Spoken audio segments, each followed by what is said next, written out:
Yo les Nakamas, c'est Alexan, j'espère que vous allez bien. Alors dans la vidéo d'aujourd'hui nous allons voir ensemble 5 jeux qui vont sortir sur la Nintendo Switch et en Europe en 2018. Ces jeux là seront vraiment incontournables pour moi et indispensables à votre collection. Après les gars, je sais que nous sommes seulement en février 2018 et qu'il y a encore beaucoup de pépites à découvrir via les différentes conférences des entreprises, les conventions ou encore les différents salons du vidéo qu'il y aura au cours de l'année. Mais entre ce qui a déjà été annoncé fin 2017 et même début 2018, on a déjà quand même une belle liste de pépites qui vont sortir en 2018. J'en ai sélectionné 5 plus quelques autres dont je parlerai en fin de vidéo en coupe-vent, mais j'en ai seulement sélectionné 5 vraiment pour vous en parler, vraiment vous donner envie de vous y intéresser et peut-être pourquoi pas de les avoir dans votre collection. Surtout que déjà pour ma part dans ma collection je possède seulement 5 jeux entre Splatoon 2, Zelda, Mario Odyssey, Mario Kart et encore Pokémon, donc c'est déjà pas mal, mais bon entre ce que je n'ai déjà pas acheté, entre Xenoblade Chronicle notamment et Mario et Lapin Crétin, et quand je vois également tout ce qui va sortir au cours de l'année 2018, je me dis mon gars que mon porte-monnaie va prendre cher gros. Donc c'est parti pour ma petite liste des 5 jeux à acheter en 2018 sur la Nintendo Switch. Comme premier jeu j'ai sélectionné Mario Tennis Ace qui est annoncé pour le deuxième trimestre 2018. Alors celui-là a quand même la particularité les gars d'avoir un mode histoire, ce qui est quand même pas donné à tous les Mario Tennis dans l'histoire. À la base il me semble qu'on avait seulement eu un mode histoire dans Mario Tennis dans les jeux qui étaient sur la Game Boy Advance il me semble. On avait vraiment un petit personnage qui pouvait monter de niveau, développer ses statistiques, augmenter la force de ses attaques, qui pouvait affronter tous les personnages de la licence, devenir le numéro 1 au classement national et tout ça. Donc t'avais quand même pas mal de petites quêtes à faire, pas mal d'entraînement, de mini-jeux. Du coup c'est vraiment très bien que Nintendo ait eu l'idée d'inclure un mode histoire histoire un petit peu d'augmenter la durée de vie qui était quand même pas terrible sur les derniers opus,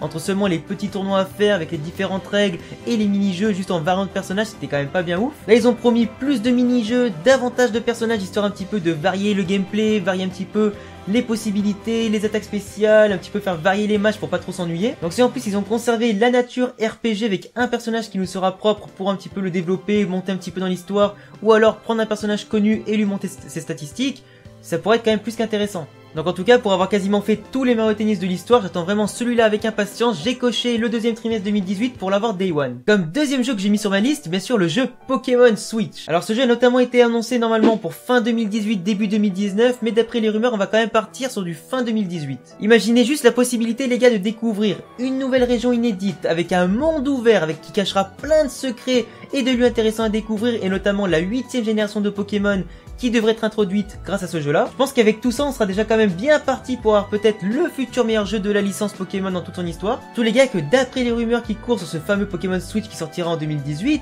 le monde ouvert qui nous sera proposé sera aussi ambitieux, voire beaucoup plus ambitieux que Zelda Breath of the Wild qui est déjà magnifique à ce niveau là. Donc combiné à ça en plus un nouveau mode de jeu, peut-être un nouveau gameplay par rapport au tour par tour, peut-être un système de combat beaucoup plus dynamique, des graphismes de fou malade avec les Pokémon en 3D qui pourraient se balader dans la nature avec la possibilité de les courser et de les capturer ensuite, une durée de vie qui risque littéralement d'exploser avec toutes les quêtes secondaires et différentes et diversifiées que l'on risque d'avoir dans ce jeu là. Il manquerait juste un mode online vraiment adapté à la demande des joueurs, parce que bon franchement la place festival d'Alola c'est vraiment un carnage. Alors je pense vraiment que si Game Freak se met vraiment en sérieux sur ce jeu là et décide vraiment à écouter les joueurs, à créer vraiment un monde ouvert avec énormément de quêtes annexes, vraiment beaucoup de Pokémon, de lieux à découvrir etc. Je pense qu'on sera vraiment pas loin du meilleur jeu Pokémon de tous les temps. Bien sûr on pourra toujours faire mieux plus tard, mais je pense que ce jeu là va vraiment poser des bases solides pour l'avenir. En troisième jeu de ma liste j'ai bien sûr noté Inazuma Eleven Ares. Alors normalement le jeu était annoncé au Japon pour l'été voire l'automne 2018 et en Europe ça devrait quand même tourner autour de cette date là également. L'anime en plus de ça a été annoncé en avril 2018 dans le monde entier, donc traduit dans toutes les langues. Ce sera Inazuma Eleven qui devrait se rapprocher graphiquement et également au niveau du gameplay par rapport à Inazuma Eleven Striker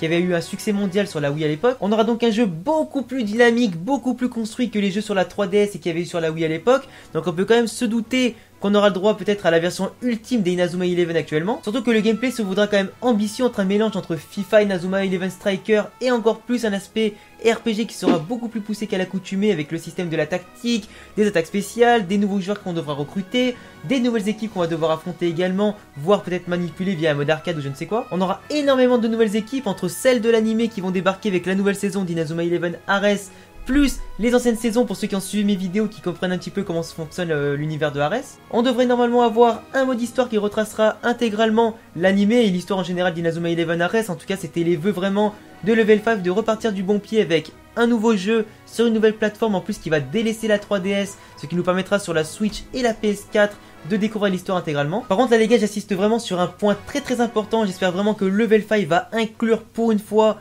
le mode online parce que ça fait des années que les gens et les fans réclament un mode online sur les opus 3DS et aussi sur ceux qui avaient eu sur la Wii à l'époque, sur Striker et Striker 2013. on ne les a pas eu, donc c'était vraiment très dommage au niveau de l'interaction avec les autres joueurs pour pouvoir les affronter, avoir un mode online avec classement ou pas. Donc j'espère vraiment, mais vraiment qu'ils vont pas merder sur ce point-là, qu'ils vont enfin proposer un mode online, surtout qu'en 2018, ne pas proposer un jeu de foot en plus et de sport qui ne propose pas du online, ce serait vraiment un scandale. Donc, du coup, si vous connaissez Inazuma Eleven, je suppose que vous aussi vous attendez le jeu, et ceux qui attendent en plus la série Ares, sachez que je ferai aussi toutes les reviews de l'animé quand ça sortira, et en attendant, si tu veux connaître un petit peu l'univers d'Ares, va voir mes autres vidéos qui sont déjà sorties. Quatrième jeu que j'attends énormément en 2018, Dragon Quest 11. Donc le jeu est déjà sorti au Japon en 2017, je crois que c'était l'été 2017 sur la PS4 et la 3DS, une version sur la Switch est également prévue. Mais comme en Europe il n'est pas encore sorti, nous on l'attend tous avec impatience, certains sites ont déjà pu réaliser quelques tests avec des notes plutôt bonnes, franchement dans l'ensemble au niveau de l'univers qui sera en monde ouvert. En plus pour ceux qui ont déjà pu jouer aux opus précédents, que ce soit sur les consoles de Nintendo ou de la PlayStation, vous savez tous à quel point les Dragon Quest sont énormément bien construits au niveau du scénario, du gameplay, du monde ouvert en général, de la construction de l'univers dans son ensemble. En plus de ça, avec plus de 11 épisodes, plus les dérivés, je pense que c'est quand même pas un hasard si la licence de Dragon Quest existe encore aujourd'hui et continue encore à faire des merveilles. Alors juste imaginez la possibilité de jouer sur ma Switch avec un jeu dans un monde ouvert, des graphismes de fou malade, une bande son de ouf également avec des personnages incroyables à découvrir et un système de combat que j'adore. Franchement, l'amener partout en plus, ce sera vraiment le kiff. Et pour conclure ma vidéo, j'ai choisi Valkyria Chronicle 4. C'est vraiment une licence que j'adore particulièrement au niveau du tactical RPG. C'est vrai que c'est pas forcément une licence que vous connaissez tous ou auquel vous n'avez pas forcément l'habitude de jouer, mais je vous la conseille vraiment pour découvrir ce système-là de jeu. Valkyria Chronicle, c'est plutôt le genre de tactical RPG qui est un petit peu basé sur des unités militaires. Ça se rapproche beaucoup de Advance Wars ou encore de Fire Emblem. On découvre à chaque fois de nouvelles régions, de nouveaux personnages, de nouvelles histoires, de nouvelles guerres dans différentes régions et nouveaux pays du monde. On a un système de combat qui est plutôt placé sur le tour par tour avec quand même pas mal de tactiques et d'aspects stratégiques pour perdre le moins d'unités possible et l'emporter sur l'adversaire. Chaque unité a vraiment ses propres caractéristiques au niveau du déplacement, de ses attaques, de ses compétences. Enfin, il y a tout un système de RPG qu'il faut maîtriser. C'est pas vraiment facile et pas forcément à la portée de tout le monde, mais avec un petit peu d'entraînement, on s'y adapte. Et comme j'adore tout ce qui est un petit peu tactique, stratégie, tout ça, bah franchement, ce genre de jeu, pour moi, c'est vraiment le pied. Et en jeu bonus, comment ne pas évoquer bien sûr le fameux Nintendo Labo, mon gros. Mais bien sûr, on a tous envie de payer 70 € pour jouer avec un bout de carton avec sa Switch. On a tous envie de payer pour ça, gros. Non, franchement, mais à ce niveau-là, autant découper la boîte de sa Switch et t'en faire ton propre Nintendo Labo, si tu vois ce que je veux dire. Non, franchement, plus sérieusement, je vais arrêter quand même de troller Nintendo Labo. Je pense que les gens l'ont assez fait sur internet et j'ai pas trop envie de m'y mettre aussi. Enfin voilà les gars, c'était tout pour cette vidéo. Donc je t'ai quand même cité 5 jeux qui sont quand même incontournables entre Dragon Quest 11, Inazuma Eleven Ares, le Pokémon de la Switch, le Valkyria Chronicle 4 et également Mario Tennis Ace qui vont sortir au courant de l'année 2018. J'ai vraiment hâte en tout cas d'attendre les conférences et tout ça pour découvrir les nouvelles pépites qui seront annoncées au cours de l'année. Il y en a bien sûr plein d'autres entre l'attaque des titans, Bayonetta, Dark Souls, Yoshi, My Hero Academia en jeu de combat, Crash Bandicoot Trilogy qui devrait être mis également sur la Nintendo Switch. On a également la légende de Kai qui sera portée sur la Switch. On a également Donkey Kong Country qui était sur la Wii U et qui sera porté sur la Switch également. Fortnite qui risque d'avoir une adaptation. Le jeu Kirby. YS également 8 qui va sortir. Donc on a quand même pas mal de licences qui seront portées avec un remake etc. sur la Switch et pas mal de nouvelles pépites originales qui vont sortir aussi. Bref, vous l'aurez compris, votre porte-monnaie va prendre cher en 2018 et surtout avec la Nintendo Switch qui risque de s'imposer dans les années à venir comme une des consoles les plus fortes au niveau portable, au niveau également console de salon. Les jeux déjà installés sur le parc sont déjà vraiment cool. En tout cas, moi je les ai pas encore tous, mais j'ai vraiment hâte de mettre la main dessus pour pouvoir tous les tester et m'éclater avec. Je vous laisserai bien sûr mon code ami de la Switch en commentaire pour que vous puissiez m'ajouter. J'accepte absolument tout le monde pour qu'on puisse faire des parties de temps en temps, que ce soit juste comme ça, en dehors des vidéos, en dehors des lives ou quoi, ou quand je ferai des lives et des vidéos. Dites-moi en commentaire si vous avez la Switch et quels sont les jeux qui vous font de l'œil en 2018 et aussi également la collection que vous possédez déjà. Tu peux me rejoindre sur tous mes réseaux, gros, Facebook, Twitter, Snapchat et Discord, il y a tous les liens en description. Abonne-toi à ma chaîne et laisse un gros pouce bleu si tu me soutiens. Et à bientôt pour une prochaine vidéo. Ciao. Ensemble.